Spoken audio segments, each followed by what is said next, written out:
Where were you? Long time. I am sick. Are you sick also now? No, بلکې زه پخوا ناروغ وم. اوس ښه یم. Can you tell this sentence in English? نه زه نشم کولی چې په انګلیش کې په تېر حالت کې خبرې وکړم. You cannot speak in the past situations. Of course, I cannot speak in the past situations. Do not worry, I teach you very well. Thank you. تاسو وایئ چې زه په تېر حالت کې خبرې نشم کولی، یعنې تېر حالت اوس څنګه بیان کړم؟ او بالکل. نو د واز ویر له برکته موږ کولی شو تېر حالات بیان کړو. دا هیلپینګ ورب دی، د پاست ټینس پورې لري. کومه زمانه چې تېره شوې هغه به اوس بیانوي. واز وو وم، ویر وو. I د I he she it یعنې سینګولر مفرد نوم لپاره واز استعمالیږي، او د جمع نوم لپاره د وی یو دی یعنې پلورل نوم لپاره ویر استعمال. او دې سبجیکټ د سټرکچر څه داسې دی subject plus was were، یعنې که مفرد وو was به راوړئ او که جمع وو were به راوړئ. I subject plus was were plus object، یعنې تکمیل کوونکی. تاسو وایئ چې زه ناروغ وم که نه. I was sick. I subject سو was خپله یو helping verb سو او sick د object ده. I was sick. زه ناروغ وم. I was sick. زه ناروغ وم. تاسو وایئ چې زه ښه وم.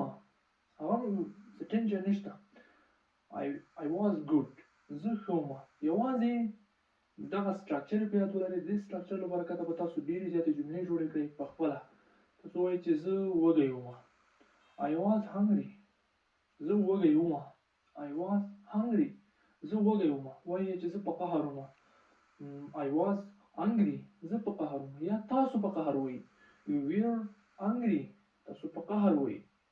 We were angry. موږ په قهر وو. هغوی په قهر، هغوی وږي وو.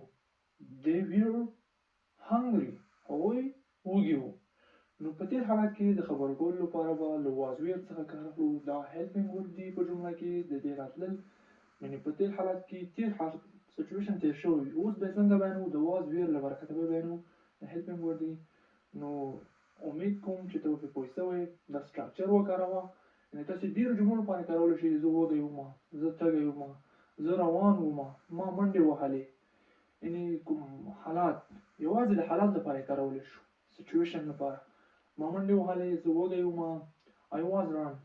ما منډې وهلې. I was sing. ما سندره ویلې. تاسو سندره ویلې. هغوی چغې وهلې. You were shouting. هغوی چغې وهلې. یعنې هغوی چغچغې ویلې. هر څه چې وي که نه، یوازې د حالات د بیانولو لپاره به له was were څخه کار اخلو. وم وو. زه امید کوم چې تا به دا زده کړی وي، او اوس به انشاءالله ته په تېر حالت کې په روان انګلیش خبرې کوې. که غواړئ چې انګلیش په روانه پښتو، که غواړئ چې انګلیش باندې روانې خبرې وکړئ له خلکو سره، له هر چا سره، نو موږ سره پاتې شئ او خپل انګلیش هاینول ته بوځئ.